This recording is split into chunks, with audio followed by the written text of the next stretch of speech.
रात की खामोशी में दिल की सदा गम हो गई। चांद भी बादलों के पिच के कहीं खो गई। तेरी यादों का सफर आंखों से बहता रहा। हर खुशी मेरे दर से आहिस्ते आहिस्ते रो गई। वीरान गलियों में कदमों की चाप सुनाई दी, जिसे तेरी आहट ने फिर दिल को रुलाई दी। टूटे हुए ख्वाबों के शीशे जबते रहे, मेरी हंसी भी आज मुझसे पराई थी। हवा ने जब तेरा नाम सिरगोशी में लिया, मेरी धड़कन ने दर्द का एक गस्सा पिया। तन्हाई के साए मेरे साथ चलते रहे, हर लम्हा दासी ने मेरा हाथ थाम लिया।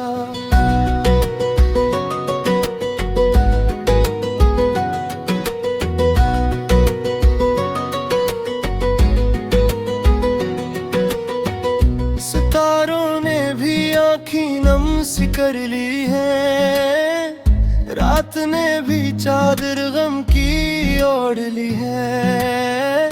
मैं खुद से बिछड़ कर तुझे ढूंढता रहा, मेरी रूह ने बस तेरी कमी महसूस की है। दिल के कमरे में तेरी तस्वीर लगी रही, वक्त की धूल भी ऐसे मिटा न सकी। मैं हर दुआ में तेरा नाम लेता रहा, मगर किस्मत की दीवार कभी हल न सकी। अश्कों की ज़बान को कोई समझ न सका, मेरे अंदर के शोर को कोई सुन न सका। मोहब्बत एक कहानी थी अधूरी सी, जिसे मेरा दिल कभी भुला ना सका। अब भी रात ढले तेरी याद आती है, खाली दिल में के आग सी जल जाती है। मैं मुस्कुरा भी दूं तो आँख नम रहती है, तेरी जुदाई हर खुशी चरा जाती है।